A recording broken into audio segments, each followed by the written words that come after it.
कि लाभदायक और हानिकारक पौधे कौन कौन से होते हैं तथा इनका हमारे जीवन पे क्या प्रभाव पड़ता है।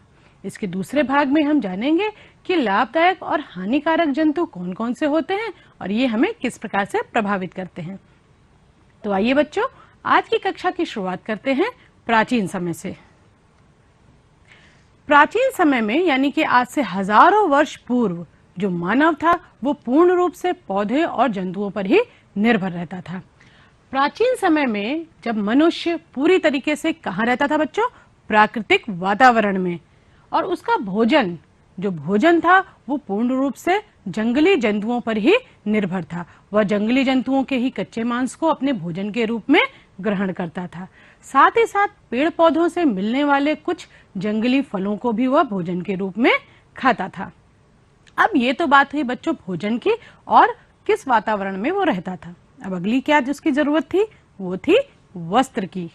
वस्त्र के रूप में वह जंगली जंतुओं की खालों को या पेड़ पौधों की पत्तियों और छालों को पहनता था। तो यानी प्राचीन समय में आज से हजारों वर्ष पूर्व जो मानव था वो पूर्ण रूप से प्रकृति पर ही निर्भर था।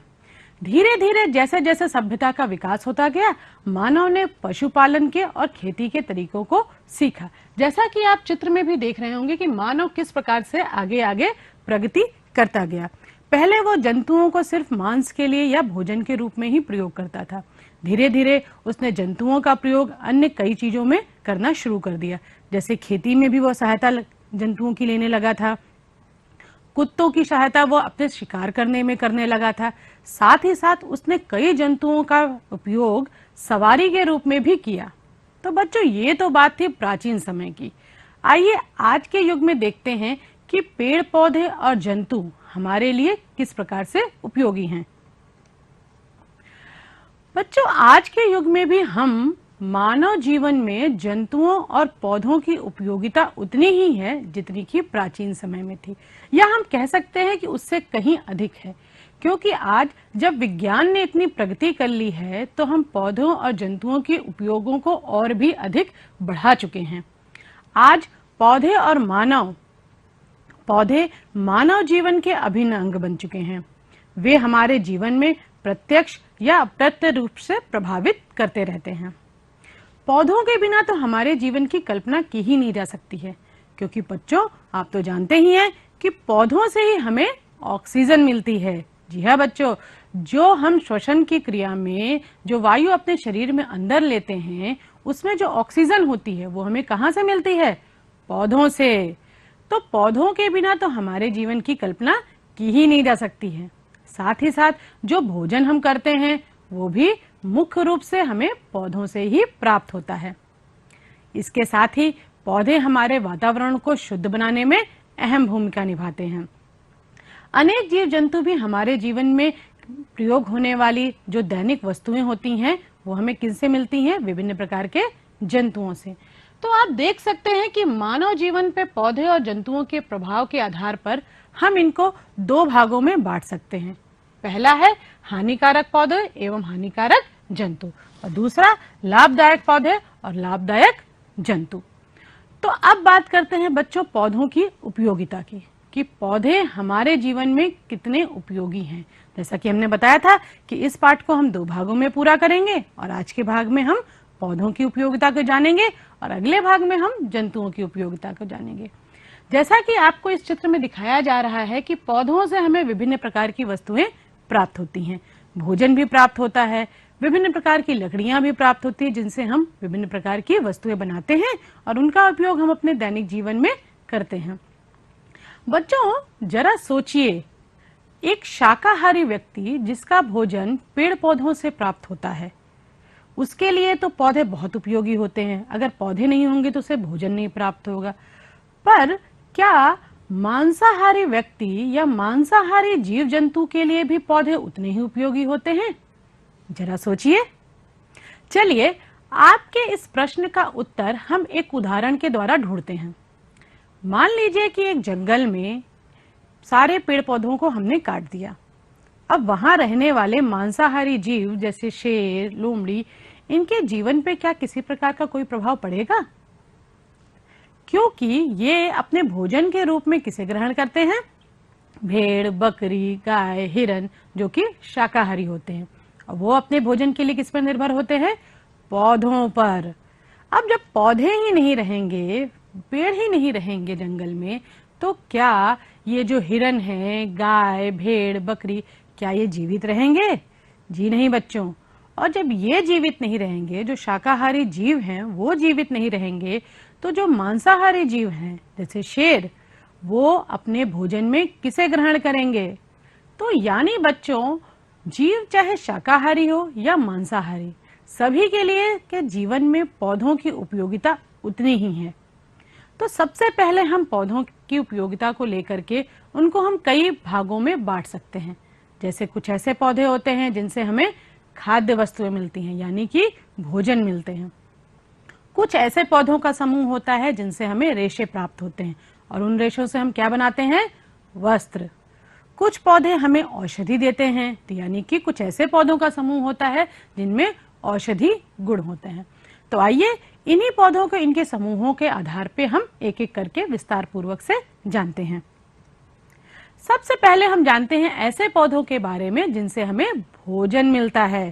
जी हाँ बच्चों, जो भोजन हम सुबह से लेकर के रात तक अपने घर में ग्रहण करते हैं या भोजन के रूप में कुछ भी हम खाते हैं, उनमें से अधिकांशतः चीजें हमें पौधों से ही प्राप्त होती है। अब बात करते हैं अनाज की। ये जो अनाज हमें पौधों से मिलते हैं वो हमारे लिए क्यों उपयोगी होते हैं? क्योंकि बच्चों, जो चावल, गेहूं, जौ, मक्का, बाजरा, ये सभी हमें कहाँ से मिलते हैं? पौधों से मिलते हैं। और इनमें कार्बोहाइड्रेट बहुत ही ज्यादा मात्रा में पाया जाता है, और कार्बोहाइड्रेट हमारे शरीर को ऊर्जा प्रदान करता है। अब बात करते हैं दालों की।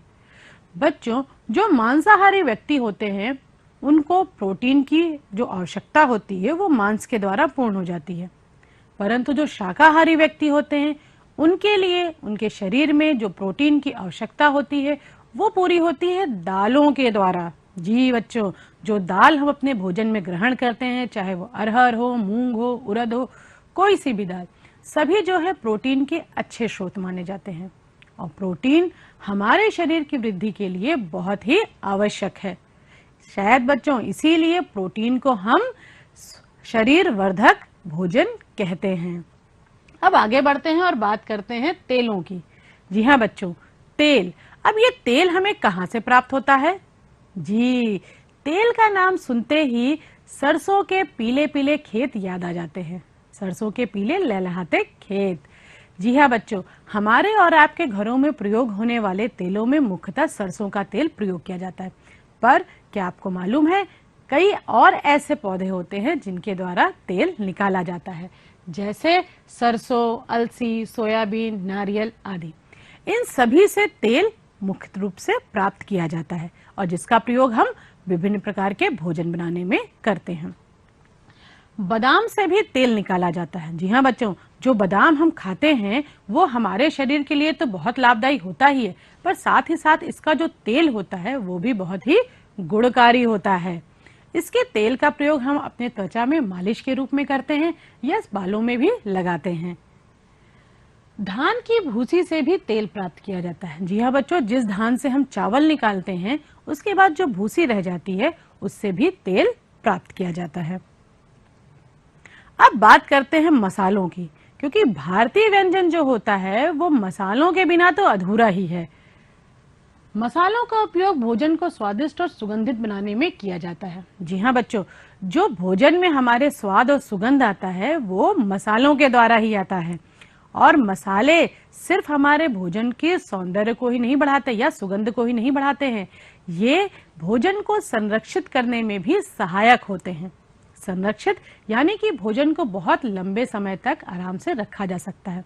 आपके घरों में आपकी दादी और मम्मी आम का अचार तो अवश्य बनाती होंगी। तो बच्चों, ये जो आम का अचार होता है वो इतने लंबे समय तक कैसे सुरक्षित होता है, कभी आपने विचार किया है? जी बच्चों, जो ये आम का अचार होता है वो इन्हीं मसालों के द्वारा ही लंबे समय तक सुरक्षित रहता है। अब बात करते हैं सब्जियों की। सब्जियों के रूप में हम पौधे के विभिन्न भागों को खाते हैं, तो आइए देखते हैं कि हम पौधों के किन किन भागों को सब्जी के रूप में प्रयोग करते हैं। जैसे कुछ पौधों के जड़ों को हम खाते हैं। जड़ों में हम किन्हें खाते हैं? मूली और गाजर को। जी हाँ बच्चों, जो मूली और गाजर हम भोजन के रूप में ग्रहण करते हैं वो दरअसल पौधों की जड़ होती है। तने के रूप में हम आलू और प्याज को खाते हैं। साथ ही साथ कुछ पौधों की हम पत्तियां भी सब्जी के रूप में प्रयोग करते हैं। वो पत्तियां कौन कौन सी होती हैं बच्चों? पालक, चौलाई, धनिया की पत्ती का भी हम प्रयोग करते हैं, जो कि हमारे भोजन के सौंदर्य को बढ़ाती हैं।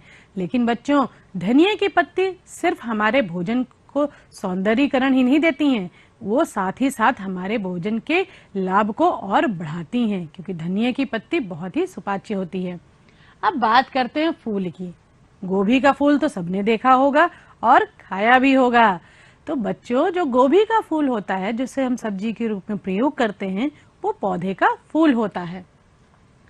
फल के रूप में हम बैगन और मिर्च आदि कई सब्जियों को खाते हैं। कुछ पौधे के बीज भी हम भोजन के रूप में ग्रहण करते हैं, जैसे राजमा, छोले, चना। ये सब पौधे के बीज होते हैं जिन्हें हम सब्जी के रूप में या किसी अन्य रूप में भी भोजन में ग्रहण करते हैं। अब ये सब्जियां हम क्यों खाते हैं? बच्चों, ये जो सब्जियां होती हैं वो विटामिन और खनिज लवण का भंडार होती हैं। तो बच्चों, आज से अपने भोजन में सब्जी की प्रचुर मात्रा लेना शुरू कर दीजिए। ये हमारे शरीर के लिए बहुत ही लाभदायी होता है। अब बात करते हैं कुछ रसीले फलों की। फल पोषक तत्वों के अच्छे स्रोत होते हैं। जी हाँ बच्चों, जो फल हम खाते हैं वो पोषक तत्वों के बहुत ही अच्छे स्रोत होते हैं। केले में अत्यधिक ऊर्जा व खनिज प्राप्त होता है। आप कभी भी यदि थकान महसूस कीजिए या बहुत अधिक भूख लगे आपको, तो सिर्फ आप 2 केले ग्रहण कर लीजिए। देखिए, आप अपने आप को ऊर्जावान महसूस करेंगे, क्योंकि केले में बहुत ही अधिक मात्रा में खनिज पदार्थ प्राप्त किए जाते हैं। अमरूद, संतरा तथा अन्य सभी सिट्रस फलों में विटामिन सी प्राप्त होता है। विटामिन सी किन किन फलों में पाया जाता है बच्चों? जो कि स्वाद में थोड़े से खट्टे होते हैं, जैसे नींबू, संतरा, मौसम्बी, अंगूर। इन सब में विटामिन सी पाया जाता है, जो कि हमारे शरीर के लिए बहुत ही गुणकारी होता है। तो बच्चों, ये तो बात की हमने ऐसे पौधों की जिनसे कि हमें भोज्य पदार्थ प्राप्त होता है। इनकी सूची बहुत लंबी है, पर अब हम आगे बढ़ते हैं और जानते हैं कुछ ऐसे पौधों के बारे में जिनसे हमें रेशे प्राप्त होते हैं। बच्चों, आपने पिछली कक्षा में इनके बारे में विस्तार पूर्वक से पढ़ा होगा कि रेशे प्रदान करने वाले पौधों को हम क्या कहते हैं? पादप रेशे। और इन रेशों से क्या बनता है? वस्त्र बनते हैं या विभिन्न प्रकार की वस्तुएं भी बनाई जाती हैं। तो आइए देखते हैं किन किन पौधों से हमें रेशे मिलते हैं। कपास, जूट, नारियल, ये कुछ ऐसे पौधे हैं जिनसे हमें रेशे मिलते हैं, और इन रेशों से हम विभिन्न प्रकार के वस्त्र बनते हैं। जैसा कि आप चित्र में भी, आपको चित्र में ये जूट का एक पौधा दिखाई दे रहा है बच्चों। इस जूट के तने से ही जूट के रेशे प्राप्त किए जाते हैं, और इन रेशों से ही विभिन्न प्रकार की वस्तुएं बनाई जाती हैं। प्रारंभ में तो जूट से सिर्फ बोरे या मोटी रस्सियां ही बनाई जाती थी, परंतु आज अगर आप बाजार में जाके देखेंगे तो जूट से बने हुए बहुत ही सुंदर सुंदर सामग्रियां बाजार में उपलब्ध हैं, जैसे विभिन्न प्रकार के थैले, पर्स आदि। अब बात करते हैं कपास की। कपास के पौधों से जब हमें प्राप्त होती है रुई, और इससे क्या बनते हैं? रेशे। और रेशों से प्राप्त विभिन्न प्रकार के वस्त्र बनाए जाते हैं। कपास के पौधे से बने हुए वस्त्र यानी कि सूती वस्त्र पहनने में बहुत ही आरामदायक होते हैं। बच्चों, आज से लगभग 100 वर्ष पूर्व जो है सिर्फ प्राकृतिक रूपों से ही प्राप्त रेशों से वस्त्र बनाए जाते थे, परंतु आज बाजार में आपको बहुत ही कृत्रिम प्रकार के रेशों से बने हुए वस्त्र उपलब्ध है, जैसे पॉलिस्टर कह सकते हैं आप, परंतु ये उतने आरामदायक नहीं होते हैं जितने कि कपास से बने हुए सूती वस्त्र। अब बात करते हैं नारियल के पौधे की। नारियल के का फल तो बच्चों आप सभी ने देखा होगा। नारियल का जो फल होता है उसकी जो जटा होती है जिसे हम निकाल के फेंक देते हैं, उससे बहुत ही मजबूत रस्सी बनाई जाती है। तो बच्चों, ये तो हमने कुछ ऐसे पौधों के बारे में जाना जिनसे हमें रेशे प्रदान करते हैं। अब आइए पौधों के औषधीय गुण के बारे में जानते हैं। क्या आप किन्हीं ऐसे 2 पौधों के नाम बता सकते हैं जिनमें औषधीय गुण प्राप्त होते हैं? क्या आप इन पौधों को पहचानते हैं? जी हाँ बच्चों, नीम और तुलसी। जी, नीम और तुलसी हमारे घरों में मुख्यतः पाई जाती हैं। हमारे घर के आसपास बड़ी आसानी से दिखने वाली ये नीम और तुलसी बहुत ही गुणकारी होती है। तुलसी की पत्तियां गले की खराश और त्वचा रोग में बहुत ही लाभदायी होती हैं। और नीम के पौधे, बच्चों नीम के पौधों के गुणों की तो बहुत लंबी लिस्ट होती है। जी हाँ बच्चों, नीम के पौधे का लगभग हर भाग किसी न किसी रूप में औषधि के रूप में प्रयोग किया जाता है। जैसे कि आपके घरों में उसकी दातून इस्तेमाल करते होंगे आपके दादी बाबा ये लोग, क्योंकि वो बहुत ही गुणकारी होती है। और नीम की पत्तियां एक एंटीसेप्टिक के रूप में प्रयोग की जाती हैं और ये त्वचा रोग में बहुत ही लाभदायी होती हैं। बच्चों, नीम में इतने गुण होते हैं कि नीम के पेड़ को औषधालय भी कहा जाता है। नीम के गुणों के बखान आप अगर सुनना चाहते हैं तो अपने दादी और बाबा या घर में किसी भी बुजुर्ग से इस पे चर्चा अवश्य कीजिएगा। आगे बढ़ते हैं और जानते हैं सर्पगंधा के बारे में। सर्पगंधा की जो जड़ होती है बच्चों, वो अनिद्रा और रक्तचाप कम करने में लाभदायी होती है। अब ये अनिद्रा रोग क्या होता है बच्चों? बड़े होने पे कुछ लोगों को नींद ना आने की भी बीमारी हो जाती है, जिसे हम अनिद्रा की बीमारी कहते हैं। इसबगोल बीज की जो भूसी होती है वो कब्ज को ठीक करने में बहुत ही लाभदायी होती है। चाल मोगरा, इसका जो बीज होता है बच्चों, वो कुष्ठ रोग तथा खुजली में बहुत ही उपयोगी होता है। सिनकोना के पौधे का चित्र भी आपको यहाँ दिखाई दे रहा होगा। सिनकोना के पौधे की जो छाल होती है वो उससे मलेरिया की दवा बनाई जाती है, जिसे हम कुनैन भी कहते हैं। जामुन, जी हाँ बच्चों, जामुन तो आप सभी ने बड़े ही चाव से खाए होंगे। जामुन खाने में बहुत ही स्वादिष्ट लगता है, लेकिन जामुन के खाने के बाद जिस बीज को आप फेंक देते हैं, उस बीज से मधुमेह में की दवा बनाई जाती है। मधुमेह, जिसे हम डायबिटीज भी कहते हैं या शक्कर की बीमारी भी कहते हैं, इसमें जामुन के बीज से बनी हुई दवा बहुत ही लाभदायी होती है। यूकेलिप्टस का जो बच्चों पेड़ होता है, उससे निकलने वाले तेल की जुकाम की औषधि के रूप में प्रयोग किया जाता है। हर्र, बहेड़ा, आंवला, इन सभी का जो फल होता है वो उदर रोग में उपयोगी होते हैं, यानी कि पेट से संबंधित रोगों में उपयोगी होता है।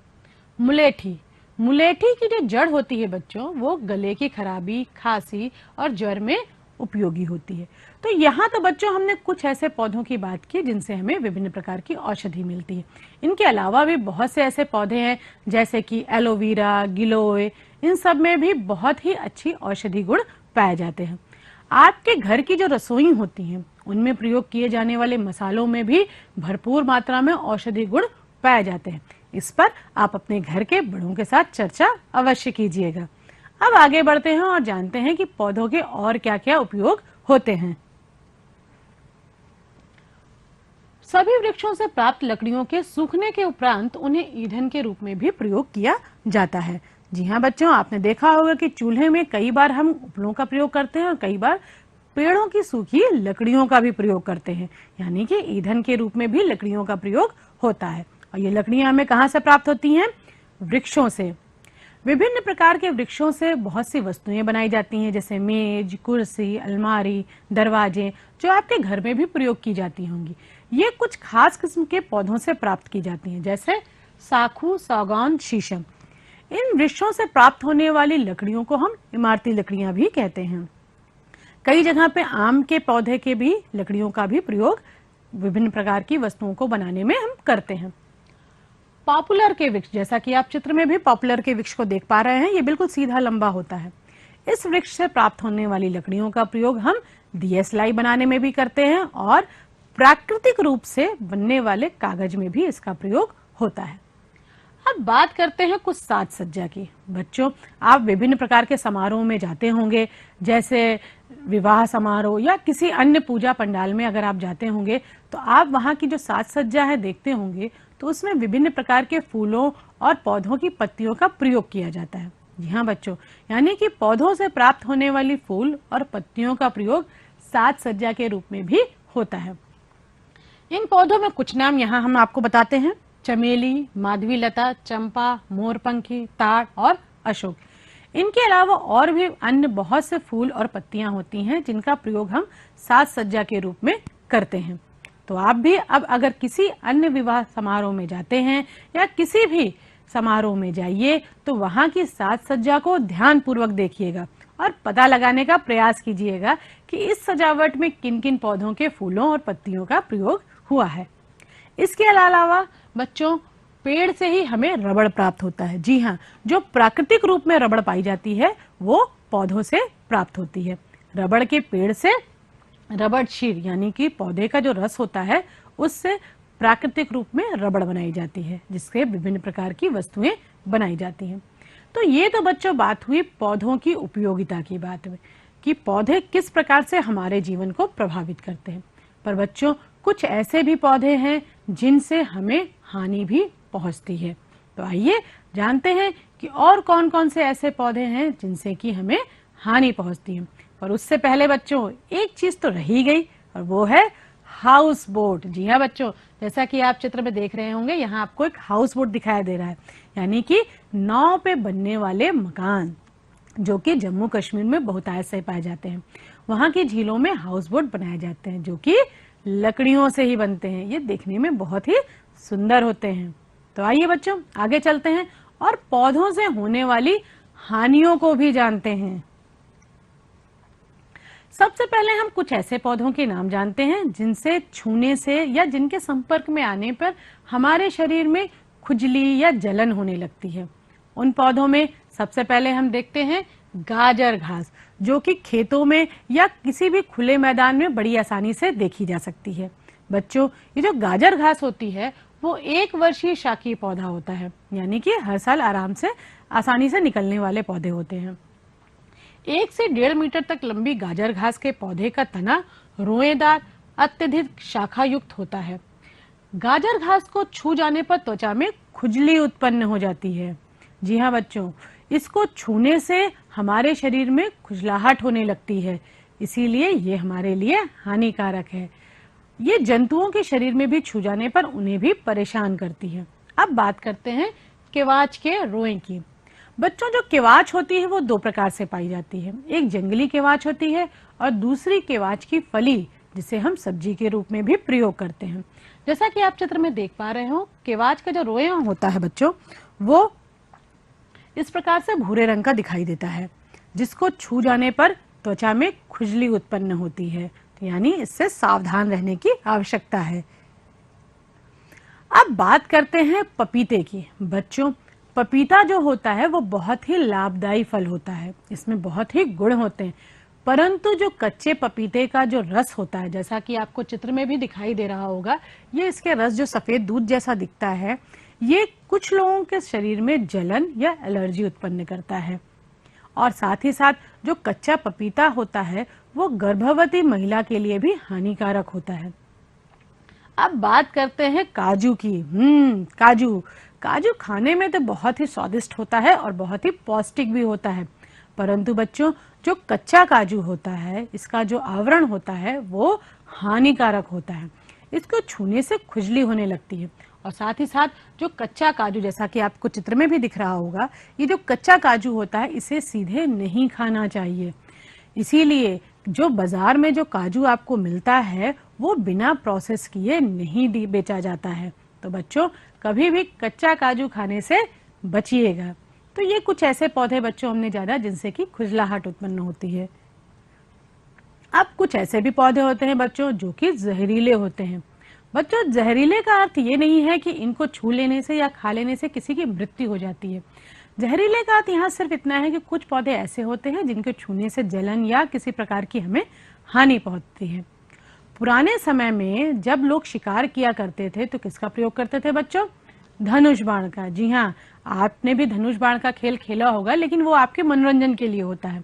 परंतु प्राचीन काल में धनुष से ही, तीरों से का ही प्रयोग करके लोग शिकार किया करते थे। तो उस समय कुछ ऐसे पौधे थे जैसे रिस्पैचा और कुरारे, जो कि थोड़े जहरीले होते थे।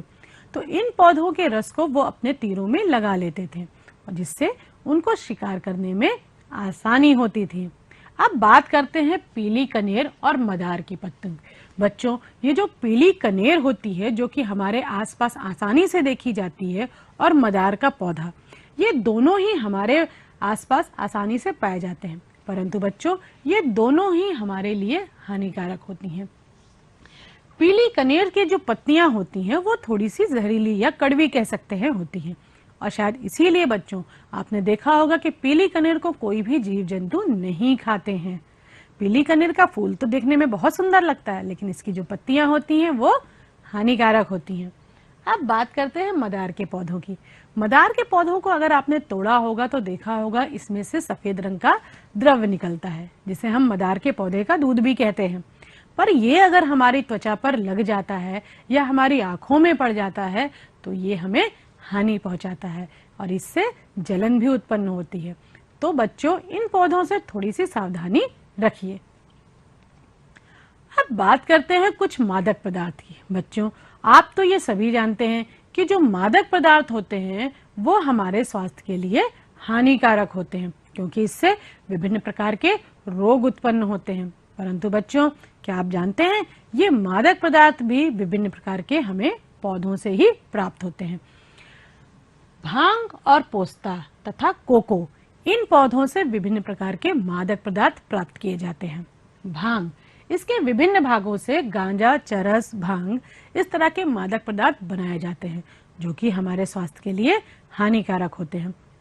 परंतु बच्चों अगर इनकी बहुत थोड़ी मात्रा प्रयोग की जाए तो इनमें औषधि गुण भी होते हैं। पोस्ता, पोस्ते के पौधे से अफीम, मार्फिन और हेरोइन, इस तरह के मादक पदार्थ प्राप्त किए जाते हैं। जैसा कि आप चित्र में भी देख रहे होंगे पोस्ते के पौधे को। पोस्ते के फल से इस तरह से चीरा लगा करके उसमें से एक चिपचिपा पदार्थ निकलता है, जिसे सुखा करके हम मार्फिन, अफीम आदि मादक पदार्थ बनाते हैं। बच्चों, इनकी जो खेती होती है वो पूर्णतः प्रतिबंधित होती है, यानी कि इनका खेती के लिए हमें सरकार से अनुमति लेनी पड़ती है। हो सकता है बच्चों आपके मन में प्रश्न आ रहा होगा कि जो हमारे लिए हानिकारक है उसकी खेती हम क्यों करते हैं। परंतु बच्चों ये हानिकारक होते हैं, लेकिन अगर इनकी मात्रा बढ़ा दी जाए तो इनको अगर थोड़ी मात्रा में प्रयोग किया जाए तो इनसे विभिन्न प्रकार की औषधि भी बनाई जाती है। जैसे कि पोस्ते के दाने का प्रयोग तो हम सभी अपने घरों में करते हैं, ये बहुत ही लाभदायी होती है। लेकिन मादक पदार्थ यानी कि जैसे कि अफीम है, मार्फिन है, हेरोइन है, कोकीन है, इनका प्रयोग अगर हम ज्यादा मात्रा में कर लेते हैं तो ये हमारे स्वास्थ्य के लिए हानिकारक होते हैं, और इनसे विभिन्न प्रकार के रोग होते हैं, जैसे कि हृदय रोग, कैंसर, टीबी, लीवर सिरोसिस आदि। तो ये तो बच्चों हमने पूरी तरीके से जाना कि कौन कौन से पौधे हमारे लिए लाभदायी होते हैं और कौन कौन से पौधे हमारे लिए हानिकारक होते हैं। तो बच्चों आज की कक्षा को समाप्त करने से पहले आइए कुछ होमवर्क देख लेते हैं, यानी कि गृह कार्य। यहाँ पर आपको स्क्रीन पे कुछ प्रश्न दिखाए गए हैं। इस प्रश्न में से 4 विकल्प दिए गए हैं, कोई एक विकल्प सही है जिसे चुन करके आपको अपनी पुस्तक में लिखने हैं। और बच्चों मुझे उम्मीद है कि इस स्क्रीन पे दिखाए गए सभी प्रश्नों को हल करने में आप स्वयं सक्षम होंगे। अगर नहीं तो आप अपने घर में किसी बड़े की भी सहायता ले सकते हैं। साथ ही साथ चलिए कुछ प्रोजेक्ट वर्क की बात कर लेते हैं। प्रोजेक्ट वर्क में आप बच्चों क्या करना है कि आपको अपने घर के आसपास पाए जाने वाले कुछ ऐसे पौधों की सूची बनानी है जिनसे खाद्य वस्तुएं प्राप्त होती हैं। तो इसी के साथ बच्चों आपने देखा कि पौधे कितने उपयोगी होते हैं, तो पौधों से बेहतर कोई मित्र हमारा हो सकता है? बिल्कुल नहीं। तो आज के सुविचार के साथ ही हम हमारी कक्षा को समाप्त करते हैं।